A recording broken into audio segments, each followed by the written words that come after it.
여호수아서 6장 1절 말씀부터 7절 말씀까지입니다.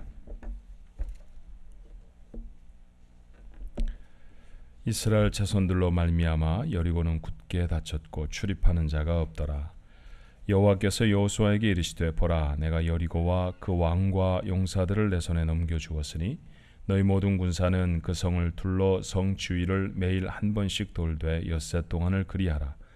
제사장 7은 7 양각 나팔을 잡고 언약궤 앞에서 나아갈 것이요 일곱째 날에는 그 성을 7번 돌며 그 제사장들은 나팔을 불 것이며 제사장들이 양각 나팔을 길게 불어 그 나팔 소리가 너희에게 들릴 때에는 백성은 다 큰 소리로 외쳐 부를 것이라. 그리하면 그 성벽이 무너져 내리니니 백성은 각기 앞으로 올라갈지니라 하시매 눈의 아들 여호수아가 제사장들을 불러 그들에게 이르되 너희는 언약궤를 메고 제사장 7은 양각 나팔 7을 잡고 여호와의 궤 앞에서 나아가라 하고 또 백성에게 이르되 나아가서 그 성을 돌되 무장한 자들이 여호와의 궤 앞에서 나아갈지니라 하니라.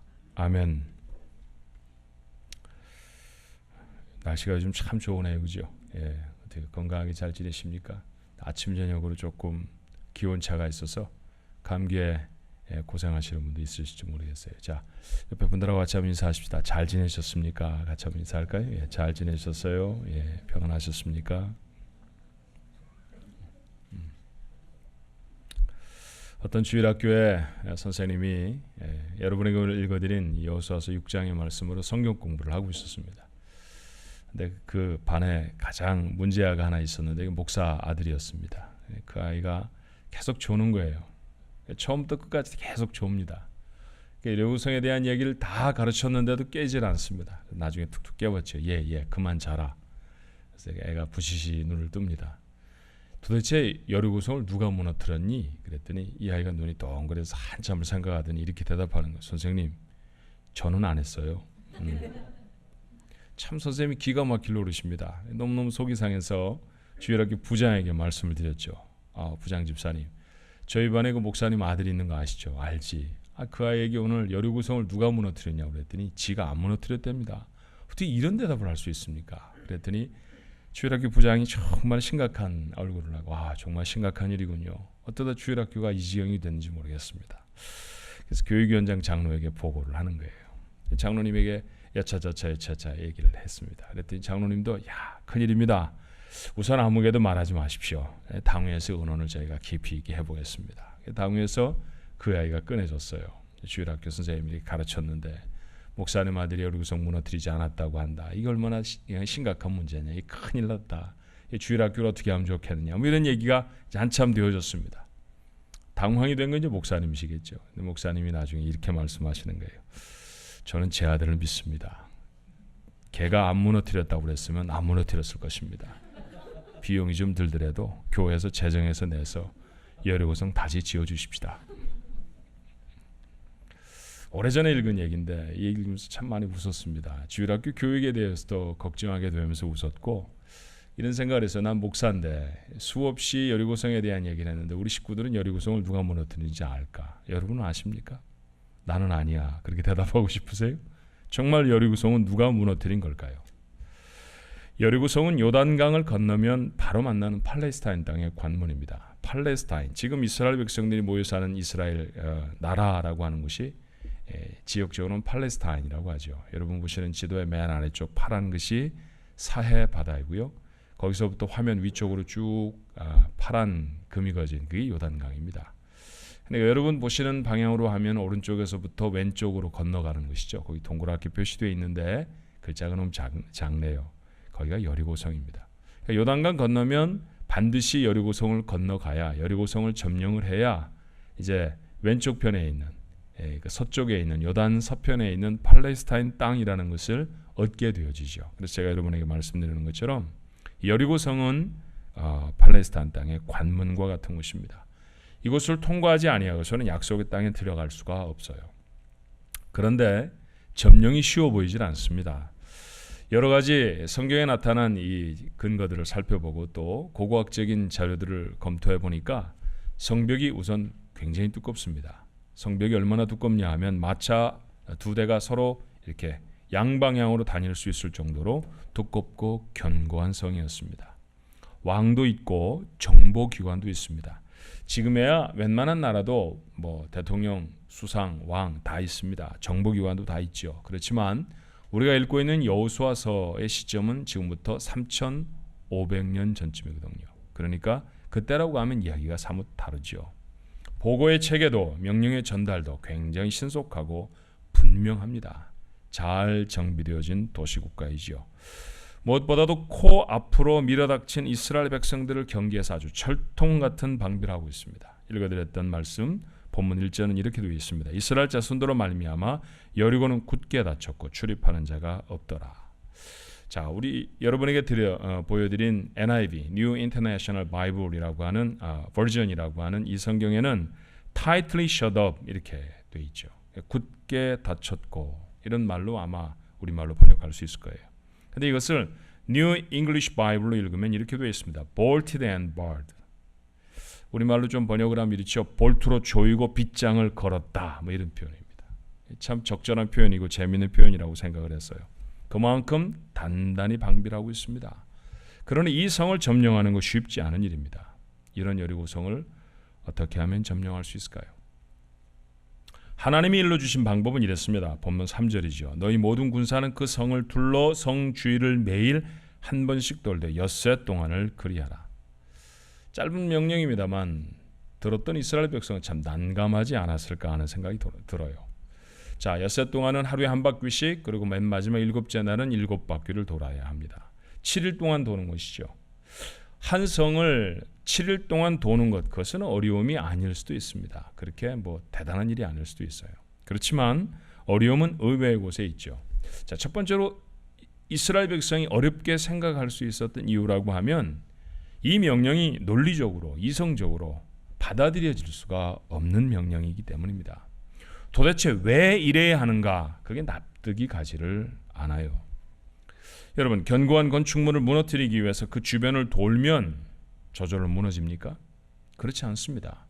우리가 가진 지식을 봐도 우리가 무슨 대단한 건축가도 아니고 뭐 건축 현장에서 일하는 사람은 더더군다나 더 아닙니다만 우리가 어떤 건축물을 무너뜨리기 위해 그 주위를 뺑뺑 돌면 그 건축물이 무너진다. 이런 건 생각할 수가 없죠. 이스라엘 백성에게 있어서도 그런 일을 한 번도 본 적이 없고 또 상상컨대 그런 일이 일어날 것 같지도 않습니다. 그러니 납득이 되질 않죠. 납득이 되지 않는 이런 명령을 따르는 것, 이게 어려운 일입니다. 그런데 하루도 아니고 엿새 동안을 돌아야 합니다. 7번째 날에는 7바퀴나 돌아야 합니다. 이런 황당한 명령을 받고 아무도 이스라엘 백성은 성을 돌기도 전에 돌아버릴 것 같았다라고 생각이 들어요. 또 한 가지는 이 명령을 실행하는 세부 사항도 좀 어려움이 있습니다. 자, 당시 이스라엘 군대는 약 60만 명 정도 되어졌어요. 그런데 이 60만 명이나 되는 사람들이 전부 다 나가서 성을 돌아야 합니다. 이게 하나님이 1절에 3절에 말씀하신 명령이었죠. 근데 거기에 규칙이 있었습니다. 읽지 않았습니다만 여호수아서 6장 10절의 말씀에 보니 이렇게 되어 있어요. 여호수아가 백성에게 명령을 합니다. 이르되 너희는 외치지 말며 너희의 음성을 들리게 하지 말며 너희 입에서 아무 말도 내지 말라. 말하지 말라는 얘기를 3번씩이나 거부하지요. 그리하다가 내가 너에게 명령할 외치라 하는 날에 외칠지니라. 말을 하면 안 됩니다. 300명쯤 모여서 예배할 때도 말 한마디도 안 하는 건 어렵습니다. 쉽지 않죠. 근데 여러분 60만 명이나 되는 사람이 말 한마디도 안 하고 성을 돌아야 합니다. 이거 생각보다 어려운 일이었을 것 같아요. 그래서 좀 생각을 해봤죠. 왜 하나님은 조용히 하라고 하셨을까?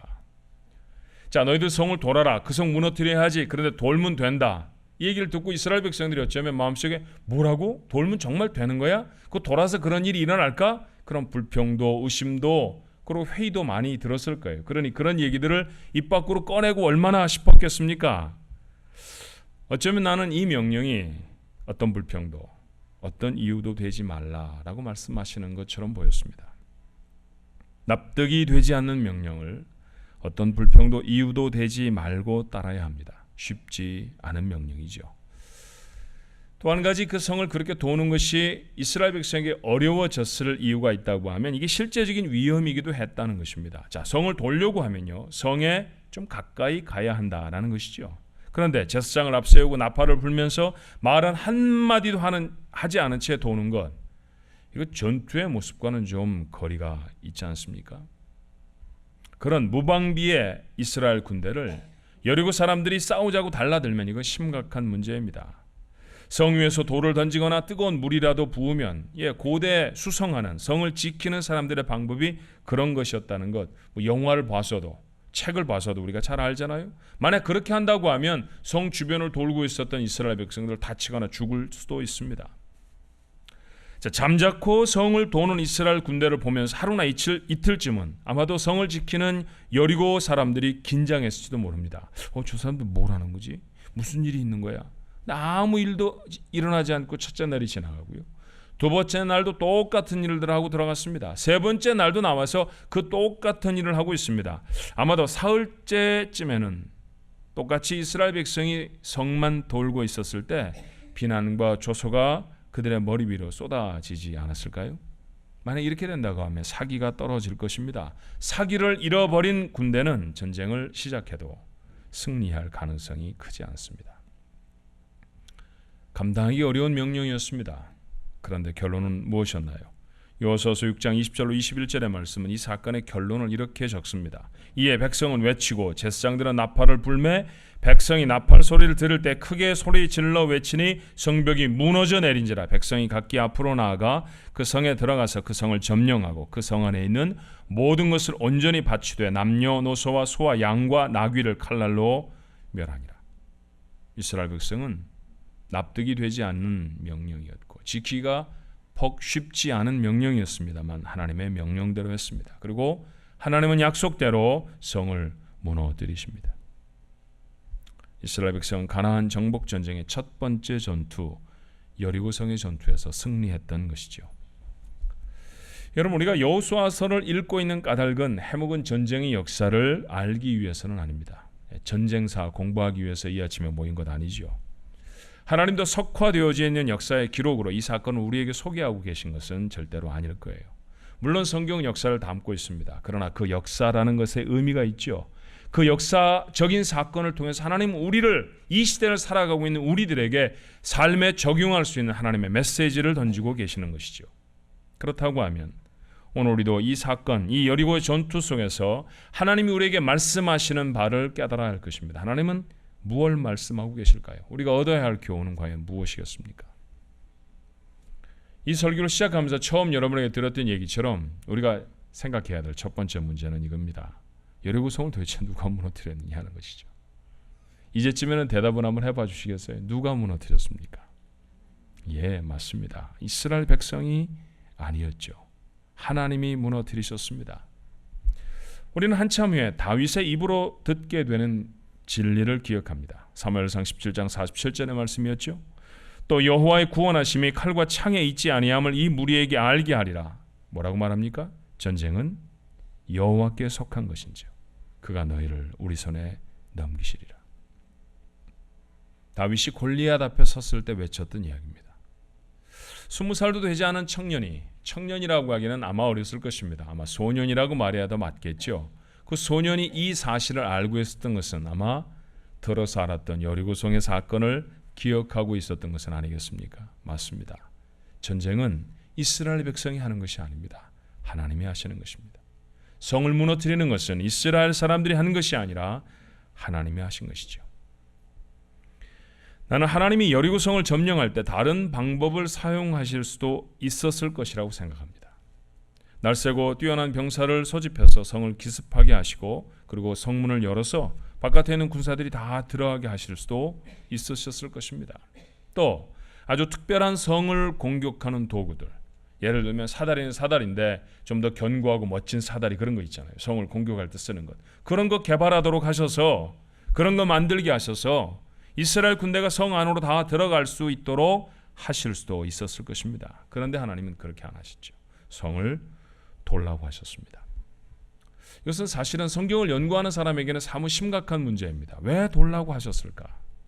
성을 왜 돌라고 하셨을까? 자, 우리가 보통 하는 말대로 하면 전혀 인과 관계가 없는 사건이죠. 성을 무너뜨려야 한다는 프로젝트가 그들에게 있습니다. 그런 일들이 그들 앞에 있는데 이 성을 무너뜨리려고 하면 뭘 해야 합니까, 여러분? 돌 하나라도 뽑아내는 게 효과적이고 그게 실제적이잖아요. 그걸 돌아서는 아무런 일도 일어나지 않습니다. 아무런 일도 일어나지 않을 일을 성을 무너뜨리기 위해 하라고 하십니다. 왜 이렇게 하셨을까? 아무런 관련이 없는 명령을 하나님은 왜 하셨을까? 자꾸 읽고 생각하고 또 생각해보면 하나님의 의도를 알 것 같지 않습니까? 맞습니다. 하나님의 의도하신 것이 바로 그것이죠. 이스라엘 백성은 성을 무너뜨리기 위해 아무것도 한 것이 없다는 것이죠. 자, 후대의 사람들이 물어봤을 것입니다. 할아버지, 아버지, 어떻게 여리고 성을 무너뜨리셨어요? 성을 막 돌면 무너져. 그랬을까요? IQ가 2자리 숫자 이하인 아버지들은 그렇게 대답했을지 모릅니다. 정상적인 사람이라고 하면 그렇게 대답 안 했을 것입니다. 그 사건을 그날 정말로 의미 있게 가슴에 담았던 사람들이라고 하면 뭐라고 대답했을까요? 그 성은 하나님이 무너뜨리신 거예요. 그렇죠.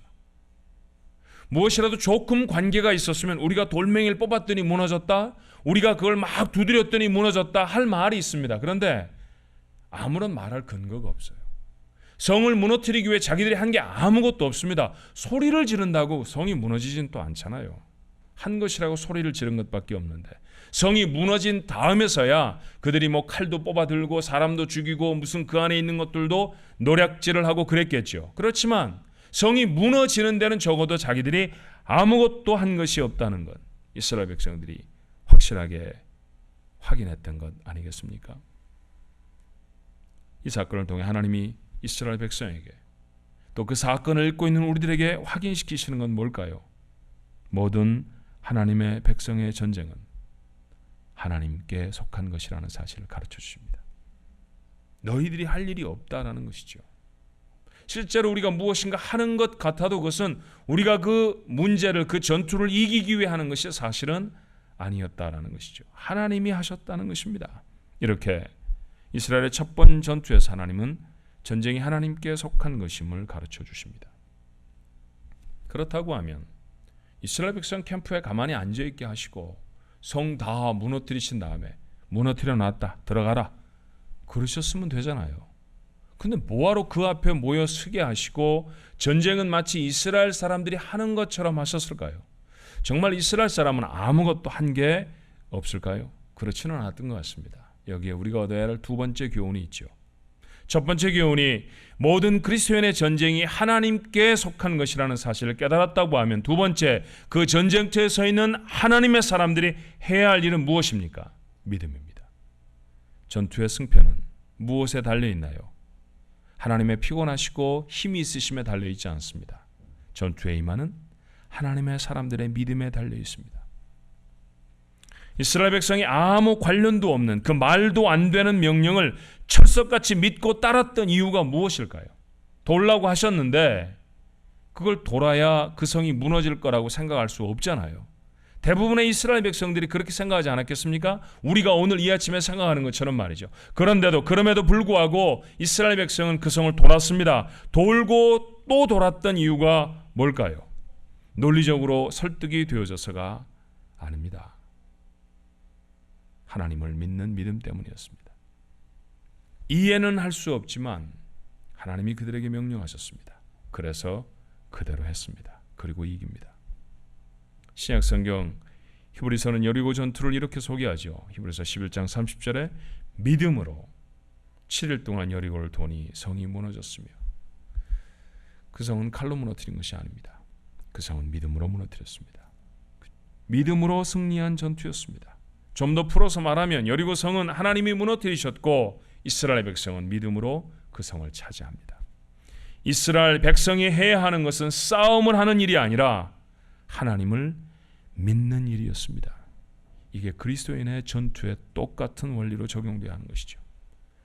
우리의 싸움에 다른 비결이 있을 수 없습니다. 우리 앞에도 얼마나 많은 여리고 성들이 나타나는지 몰라요. 사업은 부진하고 먹고 살기가 막막한 그런 여리고 성 앞에 서 있을 수 있습니다.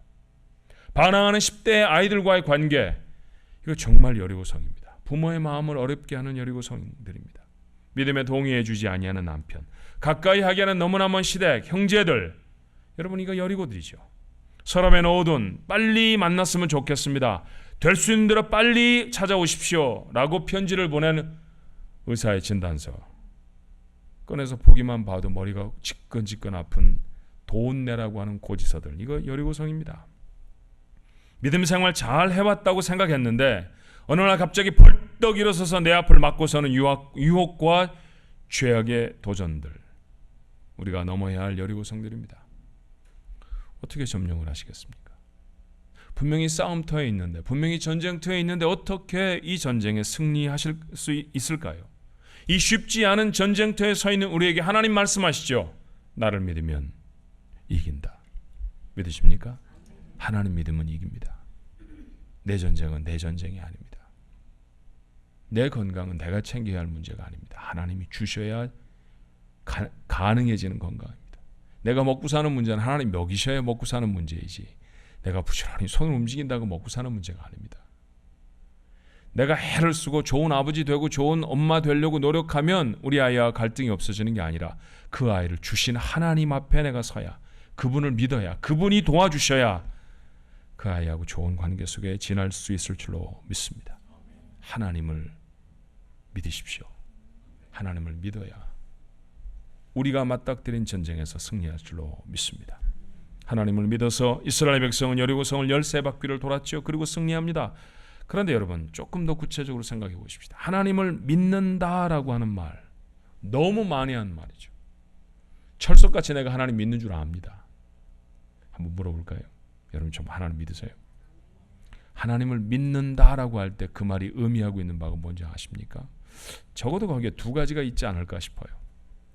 첫 번째는 하나님을 신뢰하는 것입니다.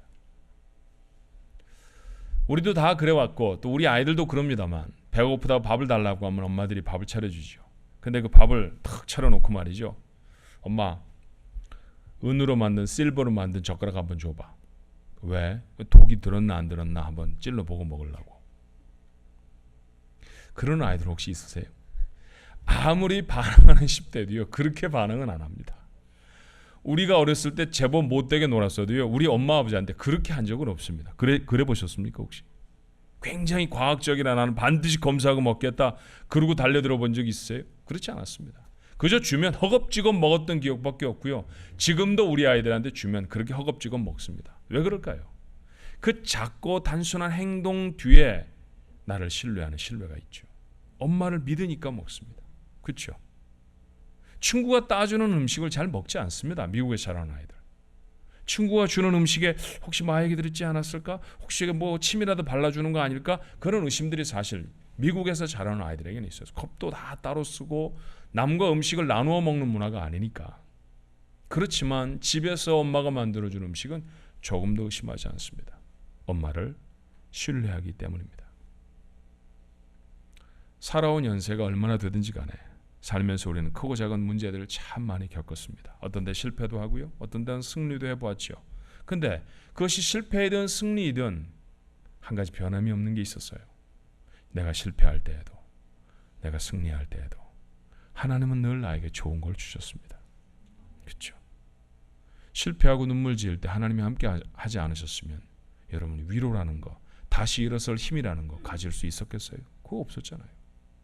어떤 상황, 어떤 사건에서도 하나님은 변함이 없이 내게 도움이 되셨고 내게 좋은 것을 주셨습니다. 잘 되었을 때는 물론이고 힘들었을 때도 하나님 나와 함께 하셨습니다. 그 하나님이 내 도움이십니다. 하나님을 믿는다라는 것은 이 하나님을 신뢰하는 것입니다. 여리고성이 앞에 있습니다. 하나님은 보이지도 않고요. 근데 우리는 압니다. 하나님이 나와 함께 하실 거예요. 하나님이 좋은 것을 주실 거예요. 하나님 저건 무너뜨려 주실 거예요. 왜요? 한 번도 나를 망하게 하신 적이 없거든요. 그렇게 하나님이 좋으신 분이라는 사실을 믿는 것, 그게 하나님을 신뢰하는 것이죠. 하나님을 믿는다라는 말에 두 번째 요소가 있다고 하면 순종을 하는 것입니다. 한국에 가면 그런 일들 종종 합니다. 저는 한 번도 못 해봤습니다만 아들 가지고 있는 아빠들, 저는 물론 남탕밖에 안 들어가 봤으니까 남자 목욕탕에 가면 탁 아들들 데리고 목욕탕 오는 거 되게 아빠들 잽니다. 그건 대단한 일이라고. 이 딸만 가진 저 같은 사람 길 죽이는지 모르겠어요. 와서 뭐 아들들 데리고 말이죠. 그 아들 데리고 이제 탕 속에 들어가죠. 보통은 아빠가 먼저 들어가죠, 그죠? 그리고 바깥에서 물장난하고 있는 아이에게 이렇게 넌지시 권합니다. 야, 들어와라. 그러면 이제 애들이 묻습니다. 아빠 안 뜨거? 그러면 아빠가 뭐라고 대답해? 뜨거워, 무지하게 뜨거워. 이렇게 대답하는 아빠는 하나도 없죠. 안 뜨거워, 안 뜨거워, 시원해. 진짜야? 그렇다니까 진짜야. 근데 여러분 사실 그 물이 뜨거워요, 안 뜨거워요? 되게 뜨겁습니다. 되게 뜨겁습니다. 그런데 그렇게 말하는 아버지, 대부분 아버지들은 다 똑같이 말을 하지만 여러분도 한번 다 보셨을 것이고 보지 않아도 상상이 충분히 가능한 것인데 반응하는 아이들은 두 가지입니다.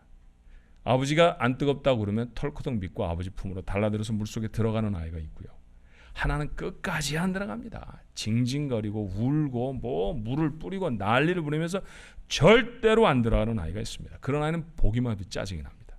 정말 빨리 데리고 안 나가나 몰라. 이렇게. 근데 내 아이가 아니라도 아빠 품에 달랑 뛰어들어가고 뜨거운 탕에 툭 들어오고 아빠 뜨거워. 조금만 기다리면 괜찮아. 그럼 조금만 기다리고 있으면서 그 뜨거움을 이제 즐기게 되는 아이를 보면요. 남의 집 아닌데도 참 이뻐요. 그렇죠? 여러분은 어떤 아들입니까? 여러분은 어떤 딸들이십니까? 하나님을 아버지라고 부르는 우리에게도 하나님은 똑같은 일을 하실지 몰라요. 예, 어떤 데는 고난이고요. 어떤 데 새로운 사명을 주실 때에도 그 일이 쉽지 않습니다. 할 수 있다. 와라. 들어가 보면 할 수 있는 건 안 같아요. 근데 조금 지나면 할 수 있습니다. 뜨겁다고 생각하고 그물에 들어갔지만 어느 사이에 그물이 편안해지는 것과 마찬가지로 우리가 새로운 상황, 새로운 환경 속에 뛰어드는 것 참 어려운 것 같지만 뛰어들어 보면 도우신 하나님의 분명히 함께 하셔서 이기게 하십니다. 아빠가 꼭 끌어안아 주면요 뜨거운 물도 훨씬 잘 견딜 수 있습니다. 하나님 그렇게 해주시겠다는 것이죠.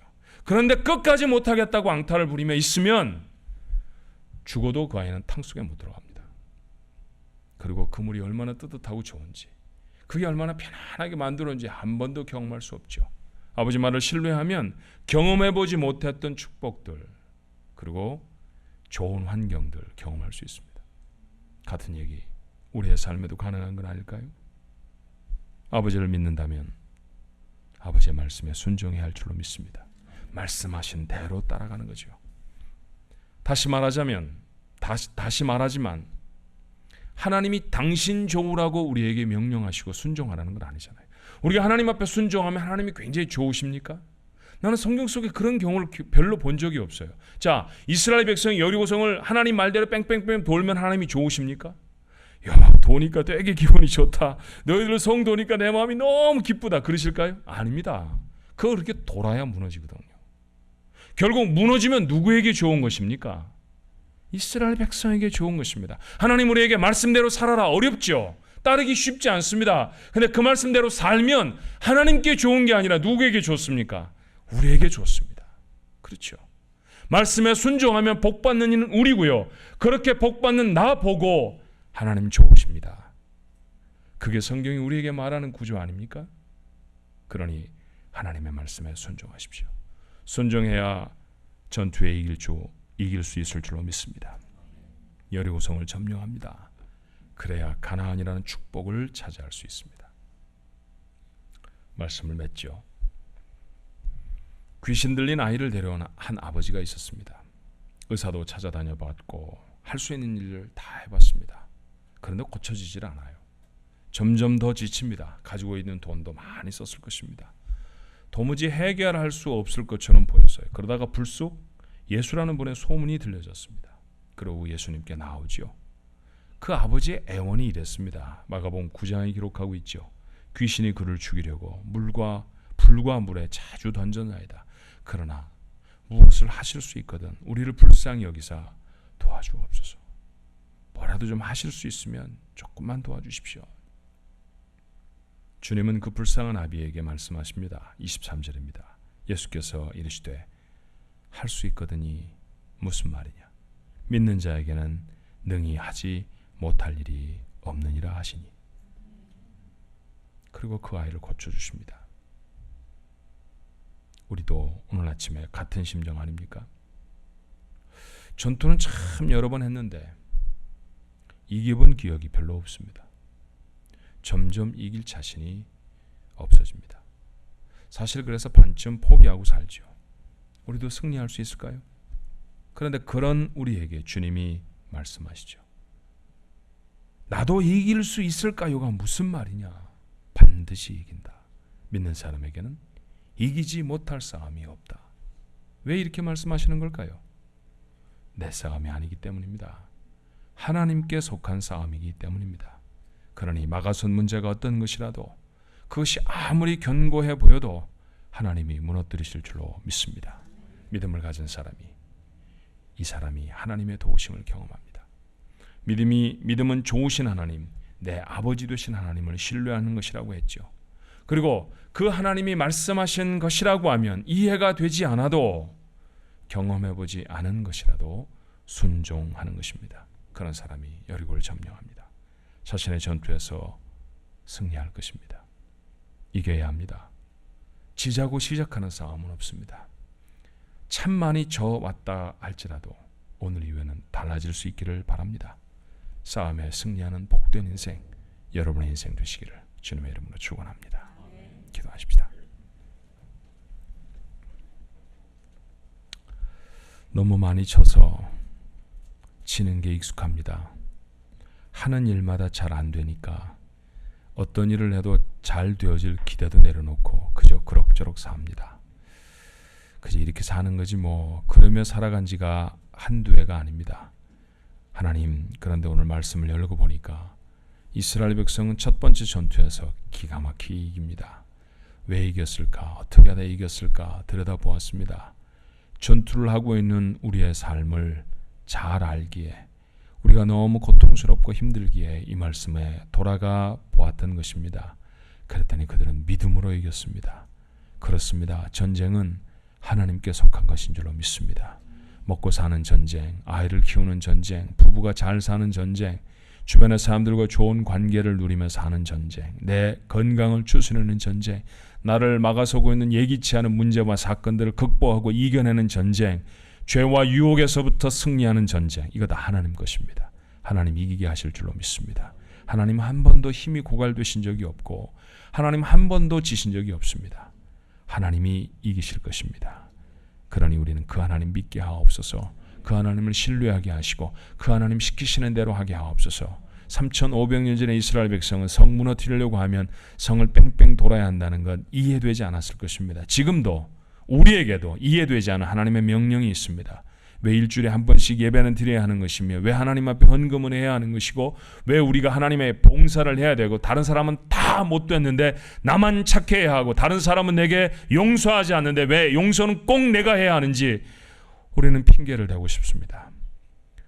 우리는 원망하고 싶어집니다. 못할 것처럼 생각이 듭니다. 그런데 하나님은 나보라 하라고 하십니다. 하나님의 명령이니까 그렇게 하게 하옵소서.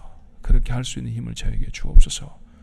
이해가 돼서가 아니라 하나님이 하라고 하신 것이니까 할 수 있게 하옵소서. 그리고 그 일 끝에 여리고성처럼 견고한 성이 무너지는 놀라운 경험을 갖게 하여 주시옵소서.